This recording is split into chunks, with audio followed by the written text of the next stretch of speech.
Prison podcast, where we are live on the rec yard every Wednesday night.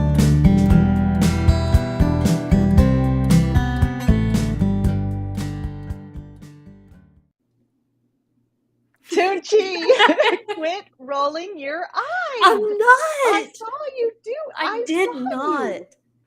I popped back on here and I literally saw your eyes rolling because you don't like my little intro. Honey, I love it for what it is. I feel like we're more gangster than that. And I know you're more professional than me. I'm not. And I just want to say something. It is a little strange to hear an older white man say that we are more gangster than that. Because who's if we the older white man? This is Women's Prison Podcast, madam. Toonche, you know who the old white man is. But if we were indeed gangster, I don't think we would have said gangster because it's gangsta, not gangster. This is frustrating.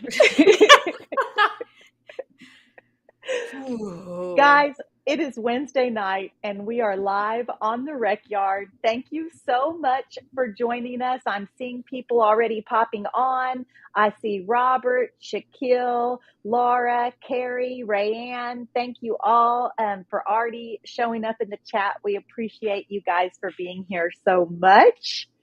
And we are talking about the obstacles of getting out of prison, which we both have definitely experienced. My name is Marci Marie.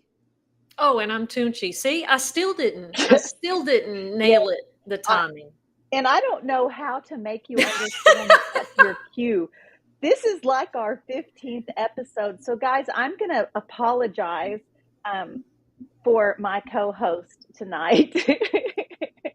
And I told myself I was going to just nail it next time. And I was busy reading Shaquille Oatmeal. I like to say Shaquille's last name on here, which is probably not her real last name, but I love it. And she said Ghostface Gangsta. Ghostface. So I missed my cue. I'm sorry. That's okay. That was we need to just show that Ghostface Gangsta. Maybe we can put that in our intro.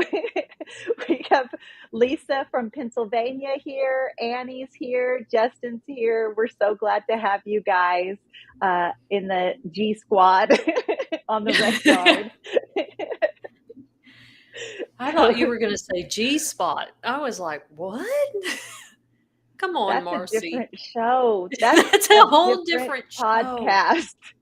We are the Women's Prison Podcast. And that's our podcast about getting out of prison. After dark. After hours. Yeah.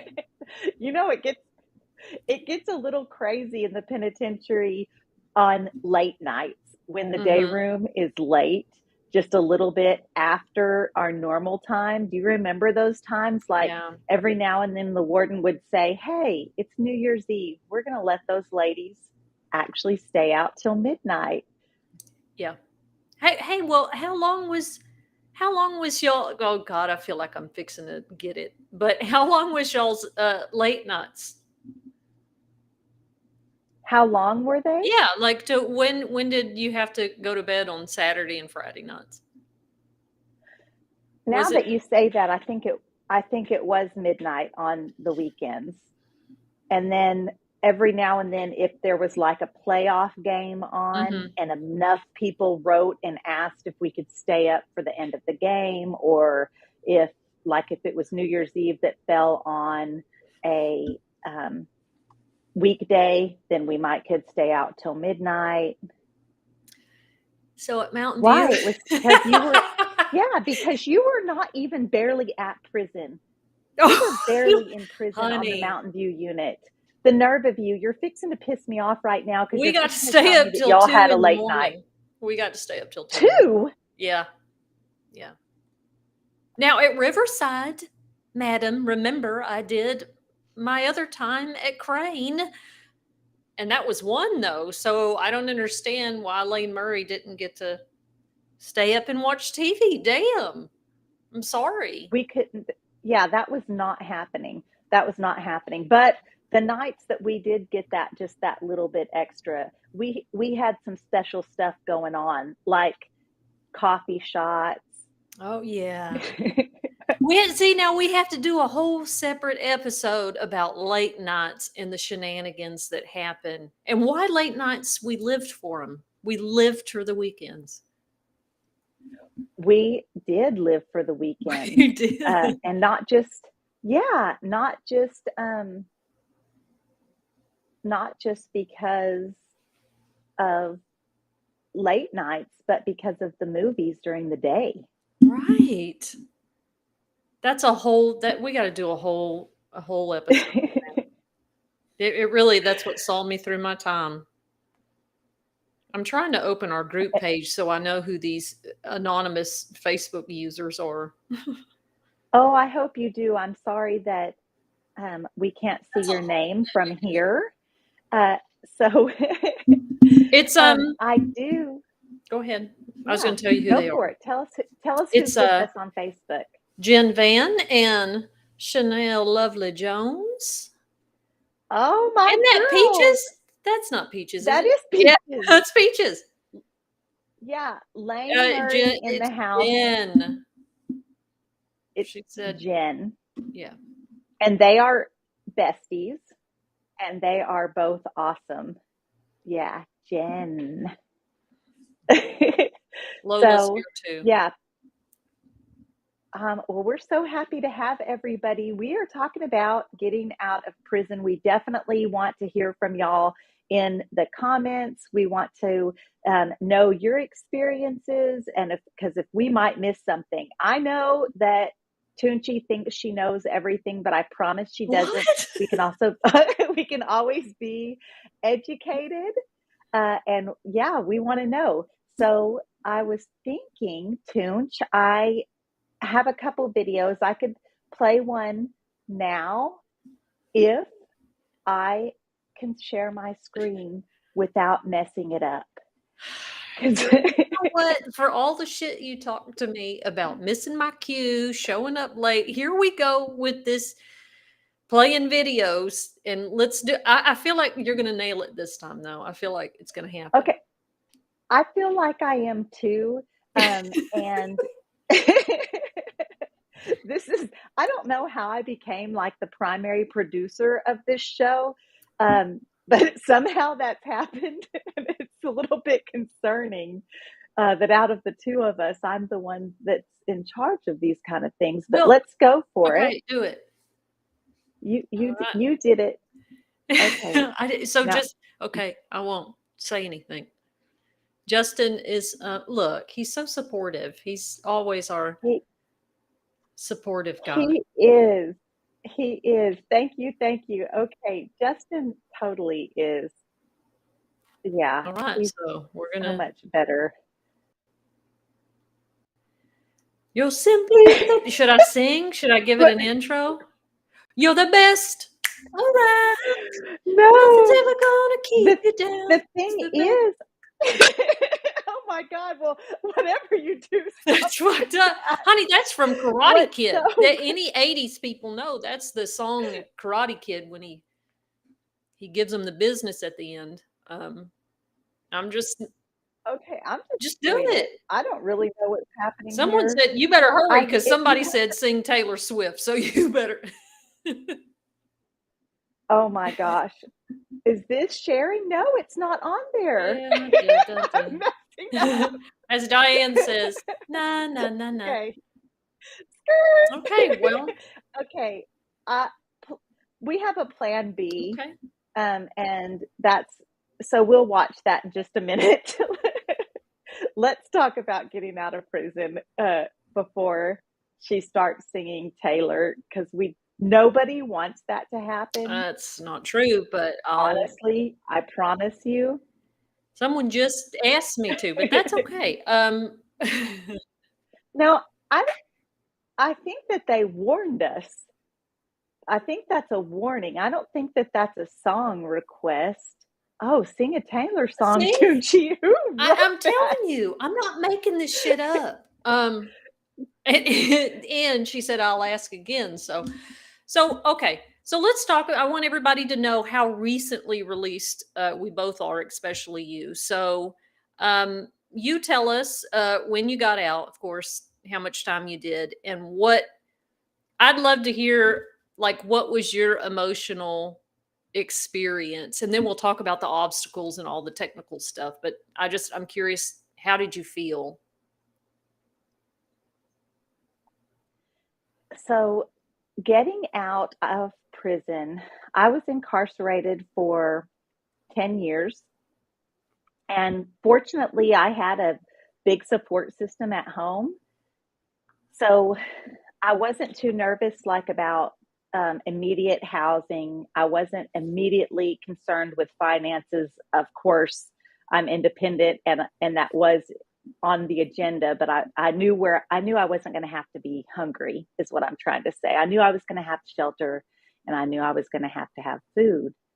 But I was very nervous about coming out and dealing with people, those family connections, interactions. I was concerned about that. Um, yeah, I was nervous. So I got my parole answer and then I went to a program. So I got, months and months and months. I got my parole answer and didn't hit home until 10 months later. I had 10 months to be pretty much completely freaked out and anxious about how I was going to be going home. That was my mental state for sure. Freaked out and anxious. I left 5 kids when I went to prison. That was a big concern to me, transitioning from the mom who didn't wasn't just right there in the mix, wasn't making day-to-day decisions with my kids, and now I'm home. 3 of my kids had grown up and were adults and living out on their own apartments, and yeah, I was scared. I was scared. Well, so I had two two experiences, unfortunately. So I had the first time I was released from the time I was 15 to 25, right? So um, when I got out of prison, then, and I got an FI1, which was pretty shocking. But I remember when my parents picked me up, and they used to pick us up at reception. You get released from Riverside now, unless you went to the programs.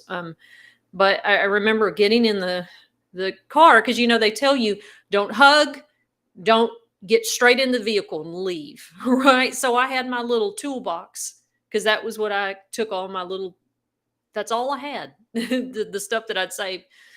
And I remember my stepmom was trying to fit it in the back seat, and I just grabbed it and threw it. I said, "It's fine, it's fine."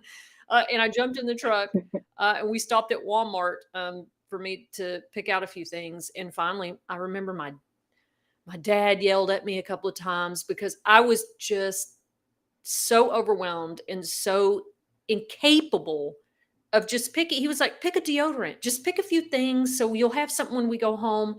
And Marcy, I couldn't. I was so overwhelmed. When I was in the parking lot walking to the door, it felt like I was in the ocean. I don't know how to explain it. I was so um, overwhelmed. I wasn't so much, I mean, I still was a kid in my head. You know what I mean? So um, I didn't, I don't know. It felt unreal. And then things had changed at home. Family relationships had changed, even though I'd seen my parents every 3 months for 10 years. Um, Everyone was different. And in my mind, everyone was where I had left them when I was 15. And then here I still feel like a kid in a lot of ways. And I'm meeting these people for the first time in 10 years, and they're totally different. And that was hard. Nobody warned me about that. You know what I mean? Like, oh, people change. No, you're just not fully. Um, and I think the second time when I got out of Henley, out of the program, like you did, It was still kind of jarring, but I knew what to expect. I was an adult in my, a little bit more like an adult in my head. And then I was concerned now about food, job. I can only live at my parents for so long. I was more freaked out about those things like housing and employment. That second time when you came home, Toonche, and you had your parole answer, Rayanne, she says other women who were inmates said that they hid their release date or hid their positive parole answer so nobody tried to sabotage that. And she's Oh asking if boy. that rang true for Texas. Oh my goodness, Rand, thank you. Because I would love for us to touch on this as we're talking. Marci, you go. Did you see anybody? We all hid. Like we didn't have time to hide our answers in terms of the program because it just happened so quickly. But like if you have a date, like the different parole answers, no, you don't. You don't. And if you do, you better be living very clean. For sure. Part of that is, so there's like two parts, right? Part of it is because you're incarcerated with people that are never going home. So you're not trying to insult them by coming off like maybe you're bragging, or even though you're very excited, you don't want to. It's an ugly feeling, I think, maybe for someone that's not going home for a very long time, and to see that excitement, constant excitement while you're waiting. But as far as sabotaging, absolutely that happens also. And it's not necessarily like someone that's doing a lot of time and is just mad. It's not like random. That it's a lot, in my experience, had to do with relationships. I've watched, I think, two times during my incarceration, a girlfriend sabotaging her girlfriend's parole because she didn't want her to go home. Yeah, yeah, like that happens. And when I was at Riverside and I was younger, Marcy, there was a lady in the dorm, and she worked in maintenance. She was one of those kind of bougie ladies, you know what I mean? She was always sweet to me, but you work in maintenance or you work in clerk. Remember, we were talking about job statuses and stuff. You kind of, some of those positions, they kind of feel themselves, and maybe she didn't do something that someone wanted her to do. I don't know, but she came in the dorm and she's like, I made parole. And I said, Kimmy, don't. She's like, well, I told everybody. And I said, I wish you wouldn't have done that. She's, oh, you're being paranoid. You're being paranoid. Well, then probably 3 weeks later, she gets a letter in the mail. This was back when we could write other people who were incarcerated. But she gets a letter in the mail, and it's returned to sender to her, but it wasn't, she didn't write it, but it was in her name. And so it had gone through the mailroom twice, right? This letter was typed.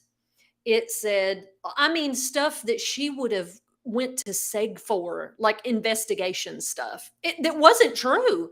And I remember just standing there looking at me like, why would someone, like, I could have gotten in so much trouble if the mailroom would have saw. I said, this is why you do not tell people that you've made parole. You don't.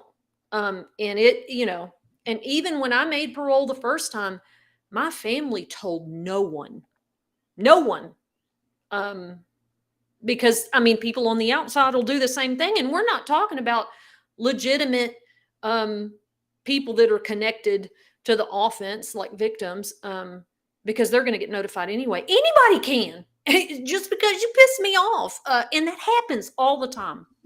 All the time. Toonche, I knew someone while we were incarcerated. Her bunkie had made parole, and you just reminded me, she had made parole, and her bunkie was such in her feelings about it, or felt that the girl was not deserving of it, and she had her family protest that parole.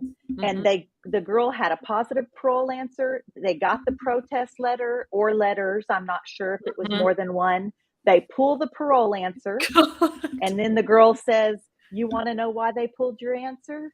And told her right out flat to her face, "It's Jesus. because I had my mama write the parole board." And that lady's mama, you're out of line for that, because you didn't have anything to do with that lady's crime to know if she needed to be in or No, out of prison. and there was, we were at a peer education conference and somebody come up and ask us about a certain lady at our unit, and I was like, I don't know, she just got moved to hobby, just be careful with her, she's those, that kind of treacherous. And they were like, well, girl, she gave a sealed letter, right? Because we would find people that were going home and we'd want to get a letter mailed out that we didn't want to go through the mailroom, so we would stuff it in their property and they would drop it in the mailbox once they got home, right? Well, the girl read it. She opened it. I don't know why she opened it. She just was like, I don't know. She opened it and it was a letter for the parole board, um, that was just outlining all this horrible, crazy stuff about this other woman that she'd been getting into it with. It happens. It happens. People are so so treacherous sometimes. God, I've forgotten all about that. So thank you, Ryan.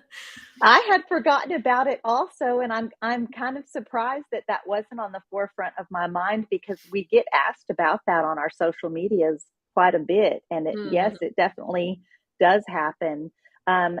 Someone did say, that's joining us from Facebook, said that everyone was happy for her. They were in the day room waiting to hear the answer, and it was all happy tears. And I love that experience, and I think that that is what I would almost expect from the women that I was incarcerated with. But there was enough of the other stuff going on that you still kept it very private, very Well, quiet. yeah. And the person that made that comment, Miss Jerry, she'd been there almost 30, well, she over 30 years, almost 40 years. So I don't think anybody in their right mind, she was known as one of the grandmothers at the unit, so um, there would be a special place in hell for somebody if they had done something like that to Miss Jerry. Definitely not somebody, or that's definitely different from someone that maybe had a 2-year sentence or a 3-year sentence, and then they were all excited about getting out. It was somebody that had done a lot of time, which I do want to say, it was a celebration when we saw people with those bigger numbers finally getting an opportunity to have a life out here. That was something that we celebrated, Hey, I were think, as a you whole. were you there when Pam Perillo was told that she was going home? I was on the unit, but I did not live with her. But the whole, and that's just exactly what we're talking about. The whole unit had an energy. It brought hope to a lot of people. When we see people with large sentences, or that, in her case, she had an appeal that had lowered her sentence a little bit, making it possible for parole. She went from not thinking she was ever going home to now getting to go home. The whole entire unit, officers, everybody, it was a positive energy. Yeah, it was excited. I remember the girl coming in from chow saying, "Guess what? Guess who's coming home?" And then our dorm, we're all, especially the ones who had been there for a while and knew exactly who she was talking about. Yeah, it was great. It was a celebration. Yeah. It's, we're just such complicated creatures, right? Like we can do some real crazy stuff, but then it's like, Miss Jerry does almost 40 years. Pam, two execution dates, 2 days away from them. Never thought she was going to die there. And everybody celebrated when she was able to escape the state's needle. That was a true celebration. And side note, she is out here, very productive member of society. She is doing well. She's like someone that you would definitely want as your neighbor and your friend. And I'm just so impressed with her. So, yeah, yeah. She's in touch with my son because she's a cat rescue Oh kind of yeah, lady she also. loves her And cats. and he's into that. So we do have a good question here. How hard is it for someone newly released to go grocery shopping? Was that triggering? And that's kind of what you talked about on your way home, Toonchi, trying to pick out a deodorant. Yeah. It was so, and my parents didn't understand that. They were so ready for me to be excited and enjoy the trip home, and I was so overwhelmed and full of anxiety. It still happens to me. I have things that I have a regular routine of what I get, because staying in there, it's still overwhelming to pick through a variety of things, right? Because Marcy knows our life was like, here's the one deodorant and the shampoo, you buy it. That's just it. There's no um that decision making, the multiple choices. It's just kind of beat out of you. And it was hard. Did you experience that? Well, I was in the halfway house. And so already there was an anxiety level there because the rules were very strict and you weren't supposed to stop anywhere. But I was walking to the bus stop where it's not covered. It starts raining. There's an HEB. I'm on my way to work. I'm a car hop at Sonic. And I think, man, I need to just hop in HEB and grab an umbrella. I hopped out of place into HEB. So already there was that anxiety from knowing that I was kind of breaking the rules there. But as I'm picking the umbrella up, I see the cosmetic aisle, and I'm just thinking, I am fixing to buy some real mascara. And that's what was in my mind. Like I had been using the same brand Avon mascara for Yeah. 10 years and I'm fixing to hit the big time. But when I got on that aisle, I did not leave with the mascara, because when I got on that aisle, and there wasn't 4 different kinds, there wasn't 10 different kinds, there's 20 different kinds of mascaras in the grocery store. It was completely overwhelming. And I just went and got my little umbrella and got right on out there. So, for sure, that's a big challenge. We had another good question.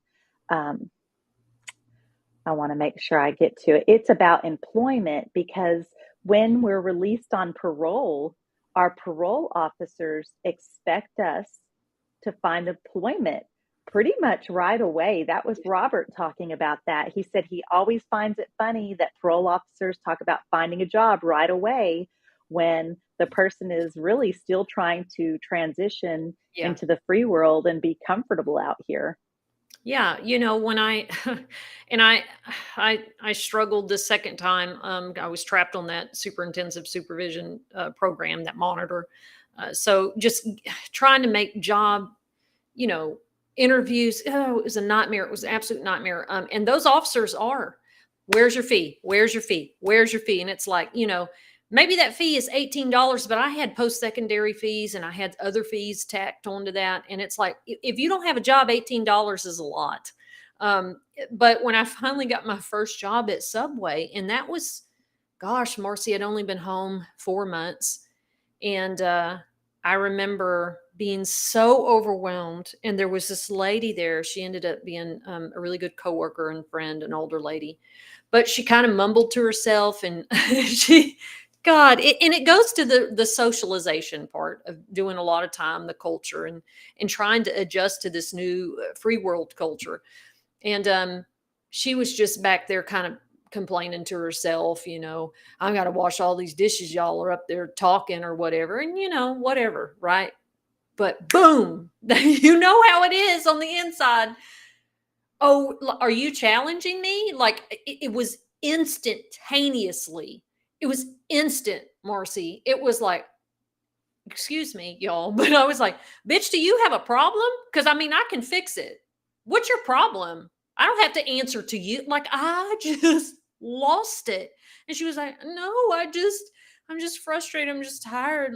And I was like, and I remember later on in my car feeling so stupid and like, what is wrong with me? Because I was still here. I was still there in prison in my head.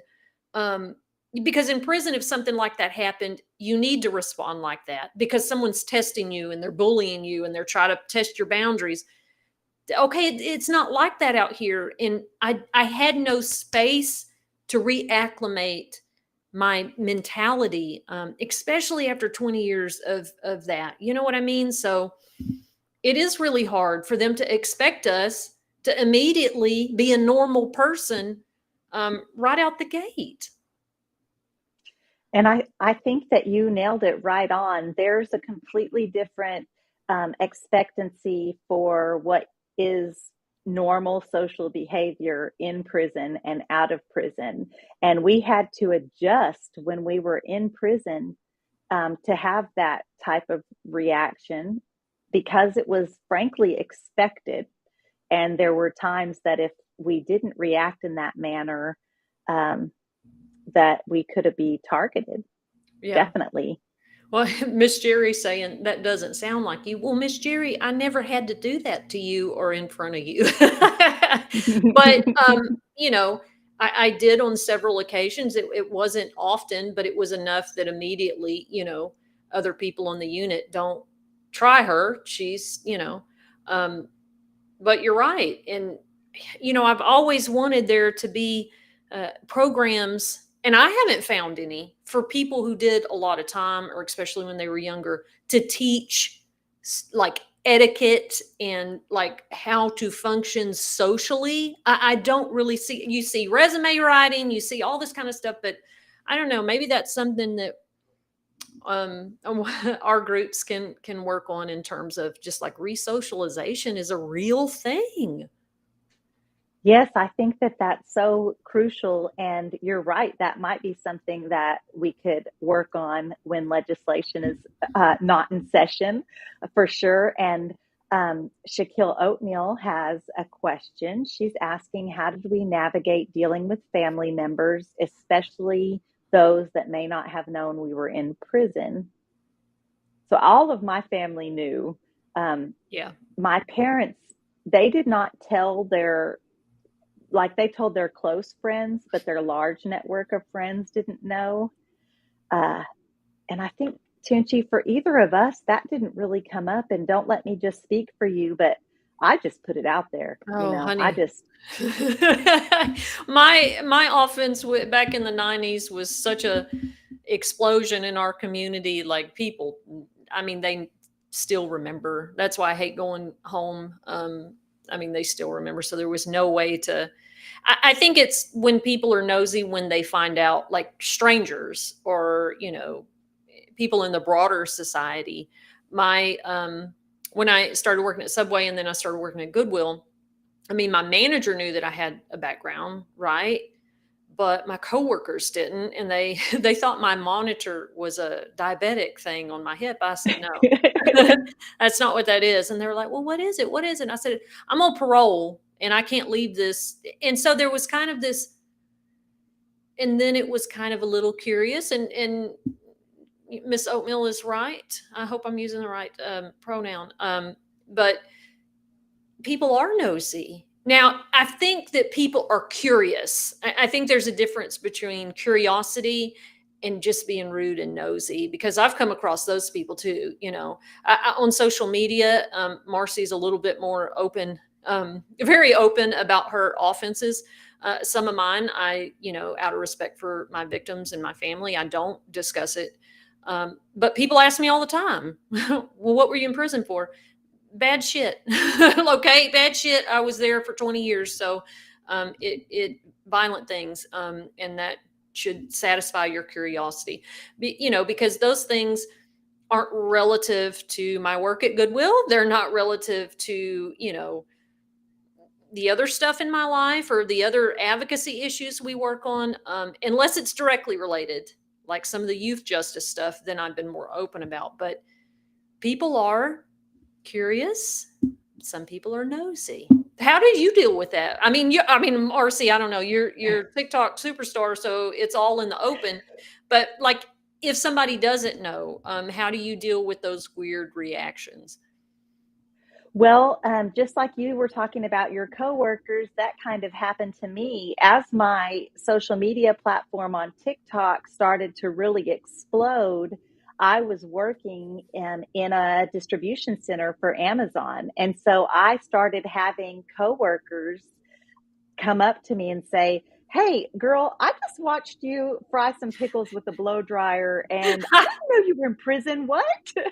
And, that's how it was. So at first, it was definitely the friendly ones that were approaching me and just like, hey, girl, I saw you on TikTok. And that kind of, I was still newer to that work environment. So they all already had known each other. So word spread that way. And I had a few that for sure avoided me after that. I think that that's something that people like Toonche and myself and so many other incredible people getting out of prison and openly letting it be known that they have that past, but also working their asses off to be better people and help their community and work hard. That's how we're going to change that mindset or that initial fear. Because, I mean, guys, it's like 9 million people have been in handcuffs. I think like it's a serious number. It's not just this little handful of people that have done crazy, crazy things. So I think that we're breaking that down, and that's a job that we can all share. Um, your employer and your coworkers saw you working really hard at that job, and they know your history, and now you planted a seed. Who knows what they'll go on to do or where they'll be in a position to possibly hire somebody with a criminal background, which is a major obstacle. Yeah. Yeah, you're right. And I think that's our responsibility and our duty. I'm not saying that it's everybody's path to be so vocal about their incarceration experience, but those of us that are comfortable doing that, that's how we that's how we get legislation passed. That's how we change community, um, you know, stigmas and myths. When they see somebody that has been through the things that we've been through, and you know, we're hard workers and we're good neighbors, and they can depend on us, and we don't fit that stereotype. There's such a caricature around what someone looks like who's been formerly incarcerated, and people will say, well, you came into our office, and I was surprised when you'd said you'd been to prison, and then you told me how much time, and then for what? I thought maybe you were there for maybe a hot check or something. I'm like, no, ma'am. Okay. Because mental health and violence and domestic violence and abuse has no face. It affects us all.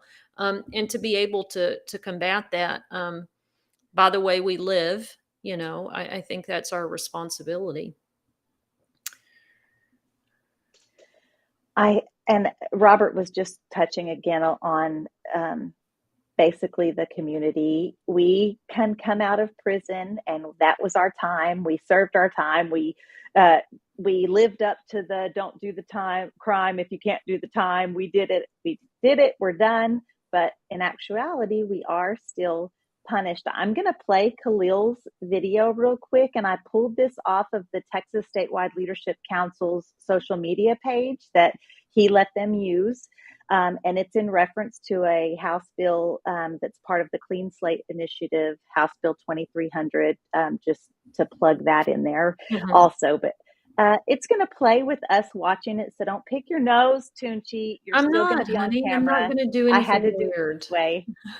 When you get out of prison as a felon, you are going to face difficulties in jobs and housing, but let's talk about education for a second. So I applied to numerous universities, okay? And in those university applications, they asked, are you a convicted felon?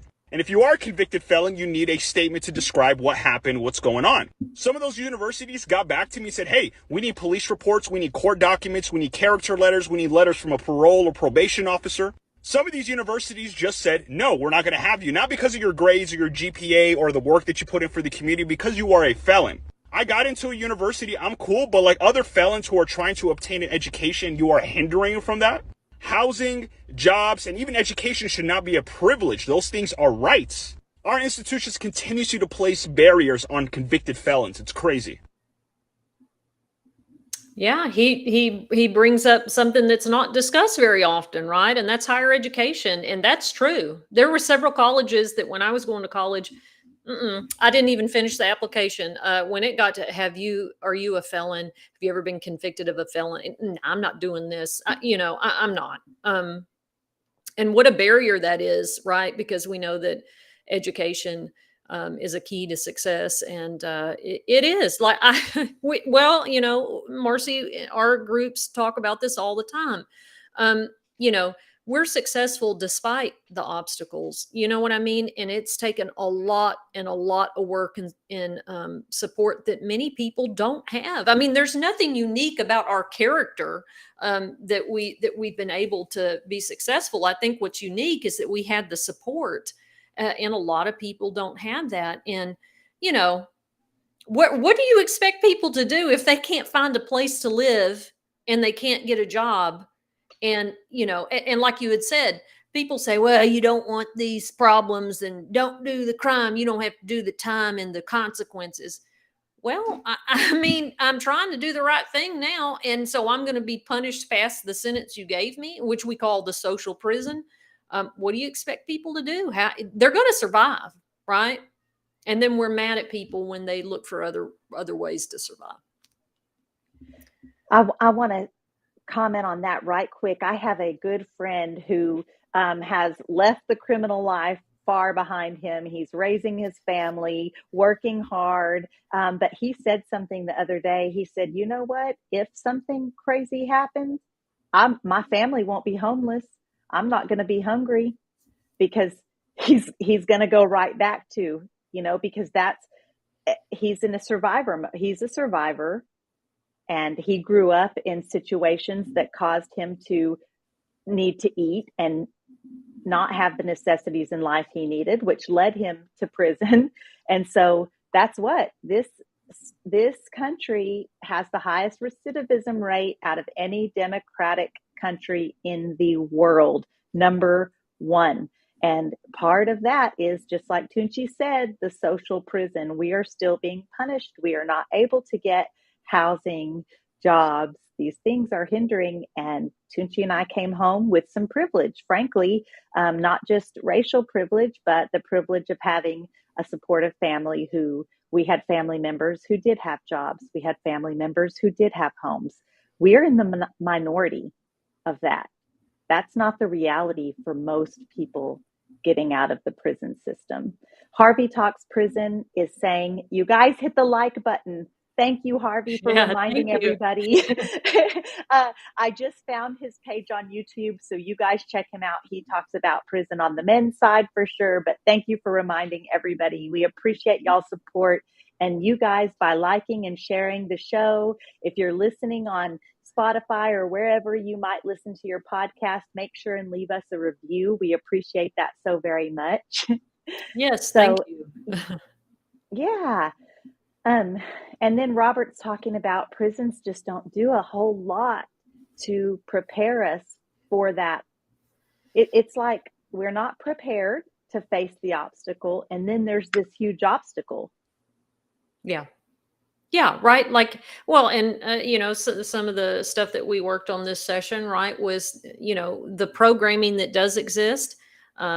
We need to do a better job with programming and the substance of it. But when you offer that, like me and Marci went through some therapy, even though we talked last week about what that looked like.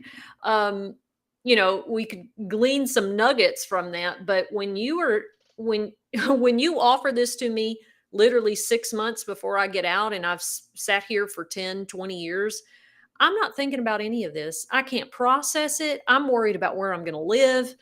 Nobody's taught me re-socialization skills. Some of the things they've implemented, like the Strive program for the women. I mean, it looks great, and they've introduced computer labs. They're starting to, be more modern. But it serves about 60 women out of 9,000. Now, not all those women are eligible for release, but why are we doing this 6 months before people leave, when you had a whole decade to give me and Marci all the therapy that you could imagine? And we were really just trying to survive those 10 years because we couldn't get into those programs. and I have a friend that came home 27 years incarcerated, and it was the same thing. She had none of that at the end, no kind of programming or no kind of reintegration. I mean, zero, zilch, not even that last little bit. Shaquille's talking about she has a friend that committed a felony and received 10 years probation. So she was never even in the system. She started working at a job.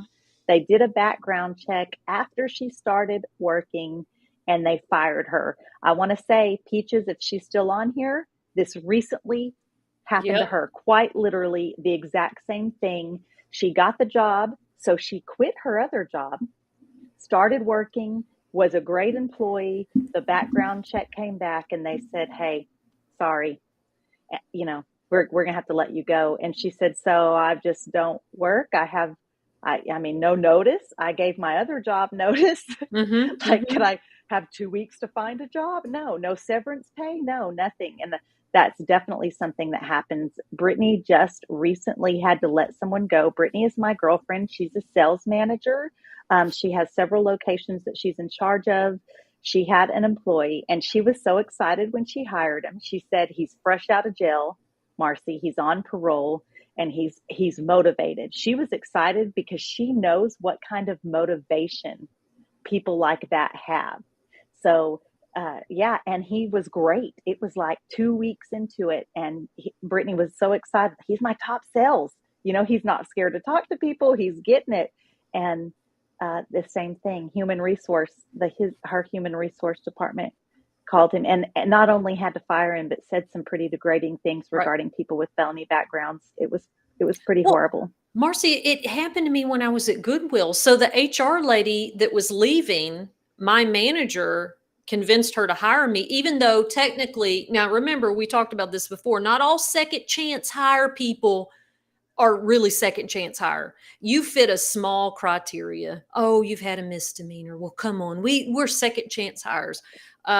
But even though I technically passed their policy, it had been over 10 years since the conviction. She said there's an unspoken rule that we don't hire people with aggravated charges, violent charges. And then, of course, it was a no period on anybody that had any type of sexual offense.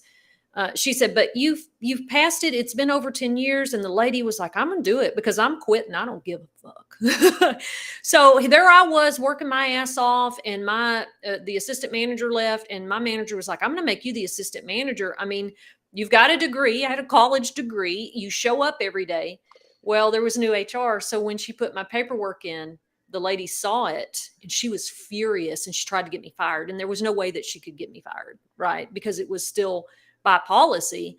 I kept pushing to get that promotion, and they refused to do it till about a month before I left there because COVID had happened. They were so desperate.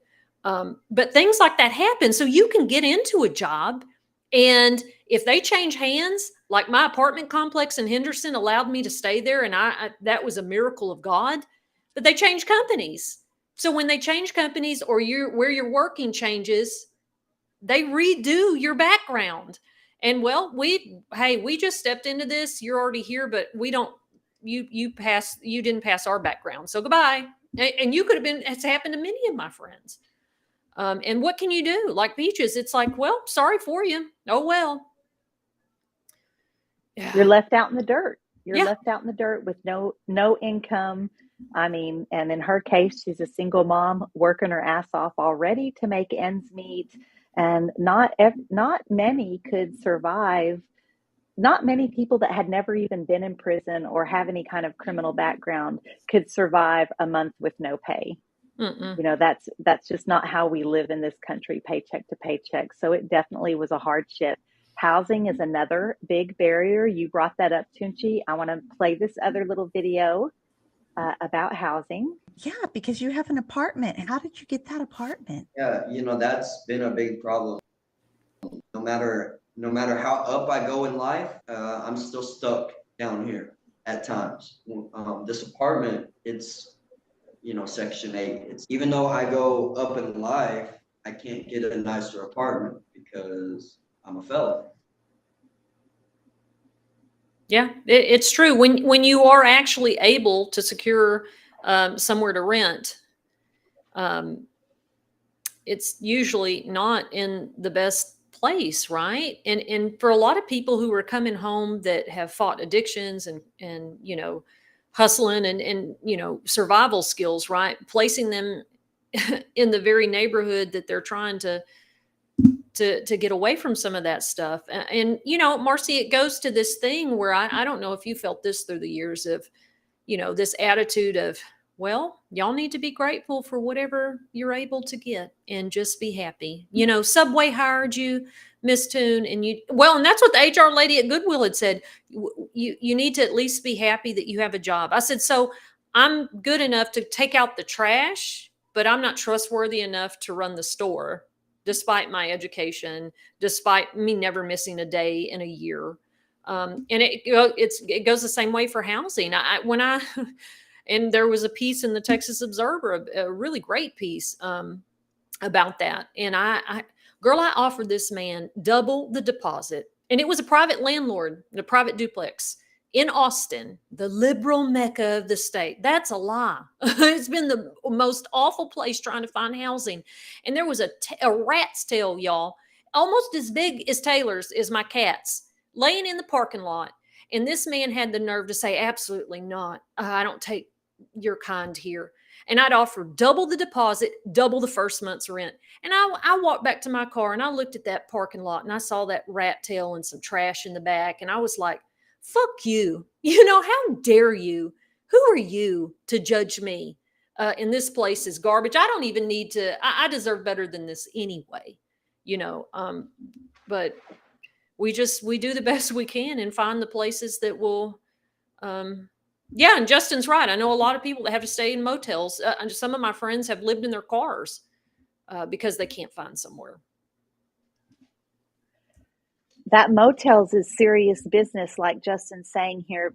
So many people, just like he knows lots of people. I definitely know lots of people that are paying way more than they would pay for a small 1-bedroom apartment somewhere, just so they have a place over their heads. And these are people that are going to work every day, doing everything they can, and they can't save any money because of that.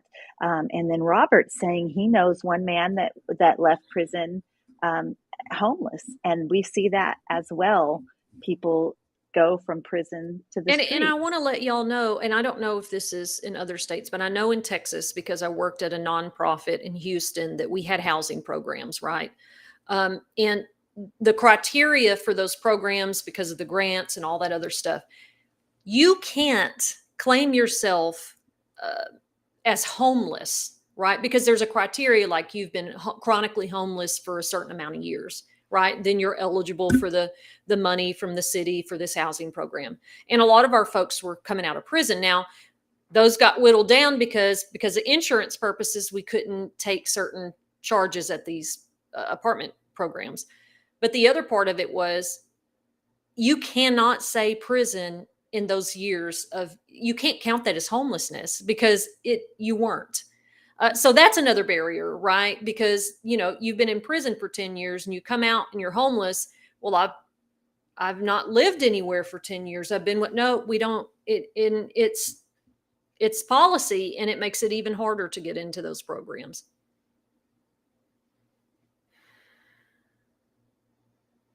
Oh. Don't let me get caught on mute now. The nerve of you to let that quiet go down and make it look like I messed up to the people. This is what I'm talking Honey, about. I didn't know that you were on mute. To be working together as a team. I was steadily talking. I didn't know. Canuck has a very good point, or a very good question. They're asking, how do you keep trying when you're newly released and these roadblocks keep coming up? You're getting denied employment. You're getting denied housing. What next? What's the answer, Toonche? Well, I'm just going to be real honest. And I have a lot of mental health struggles, but something inside of me gets so angry. I just get so angry the way the system has done me and my family when we were in crisis. I just refuse to give up. I just absolutely refuse. Something inside of me just I just keep going. Faith, my spiritual faith as well, and the love and support of the people in my life. And I think it's sheer Mm-hmm. tenacity. You have to know that going in, the worst thing they can do is tell you no, and be prepared for that no. I know a lot of people face challenges with apartment and rental application fees. So I would definitely recommend asking them ahead Yeah. of time. They're not always honest, but I would definitely recommend that before you put down that deposit, or not the deposit, but those Oh fees. yeah. Girl, I So paid, and those fees were up to $50 a pop. And I would, hey, this is it. Well, let's just go ahead and run it, and we'll see. No, no, thank you. You're trying to get my little fee. Because you're already going to tell me no. Marci, I would love to highlight Joy's comment down there. I thought that was really sweet. And then Miss Keene had responded to her. Miss Keene, Annie, was an officer at Mountain View for a very, very long time. She's a big supporter of all of our stuff. So if you see her name, that's who she is. thank you for that. And Toonche, I'm not going to call you out, or maybe I am going to call you out, but I did highlight You this did, comment honey? earlier. Honey, I can't do I more didn't than say it one because we were thing. I'm talking. sorry. I know you can't multitask, Can't. but I did want at least the people that were watching to see this was a very nice thing that Joy Young said. She said she had that stereotypical mindset of what she thought people in prison were like. And we have helped change that mindset 180 degrees. And she says, thank you for that. And thank you, Joy, for not only being open-minded and hearing our stories, but also vocalizing that there is a mindset change that needs to happen, because I want to tell you, it's not just me and Toonche. So many of the ladies that we were incarcerated with, the majority of the ladies, not a little handful, but the majority of the ladies we were incarcerated with are not the same people that they were when whatever happened when they committed their crime and ended up in prison. And they all deserve second chances, and they would all be such an asset to our communities if we started opening doors for them instead of putting up these roadblocks. Yeah. And you wanted me to highlight Anne's comment, and I definitely will, but I want to let you know that I highlighted that earlier. I'm just also so embarrassed right now, and thank you for shaming me in front of 100 people.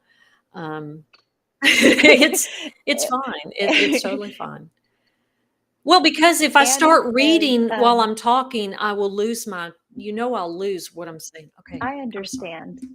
I understand. Sometimes you get to rambling on, so I put a bunch of comments up there so that we don't lose people.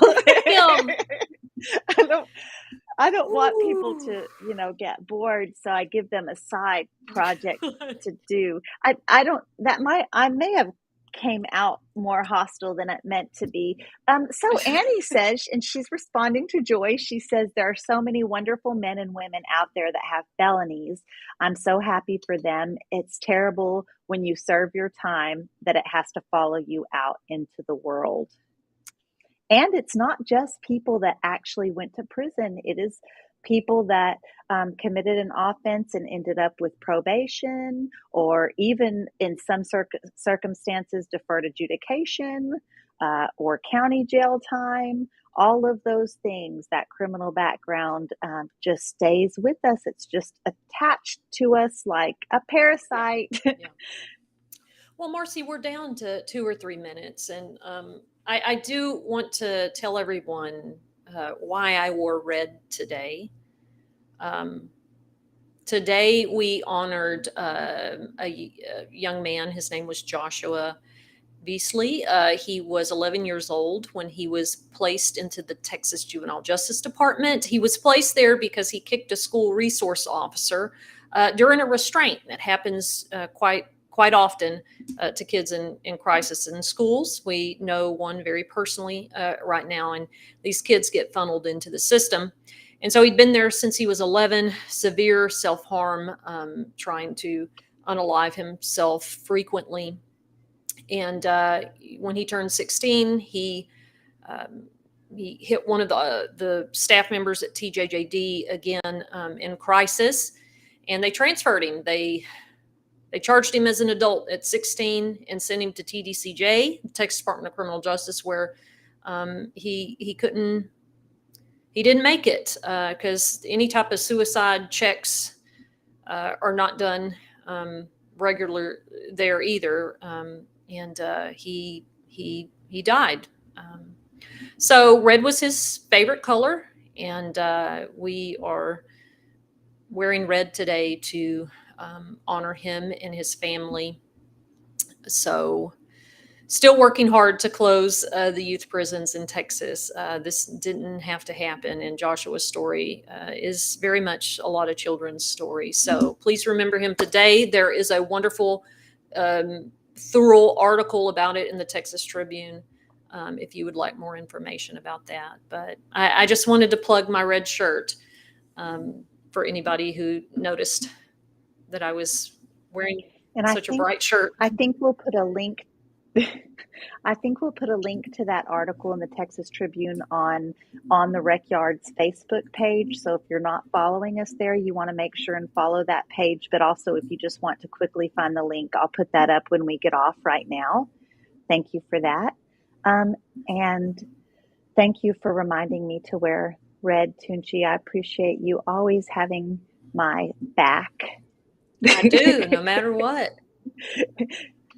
Toonche, what are we talking about next? What are we talking about next week? We've already decided we're talking about late night. We're going to get lit. This is, we talk about some heavy stuff sometimes here, but I think next week, I love that we have our regulars and some new faces.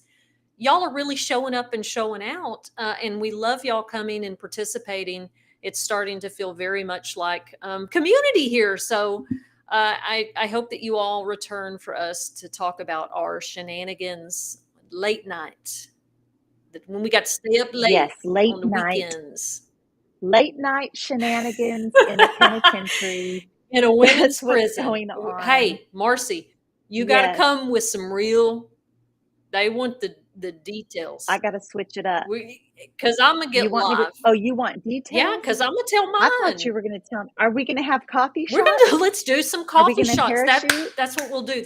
I'm getting crunk up like we used to on Thursdays. Okay. And then until then, guys, we will see you next time. Wednesday nights, 7:00. We are live on the Rec Yard. You guys, please like, comment, subscribe, share this live. If you're listening to us, please rate our podcast. We look forward to seeing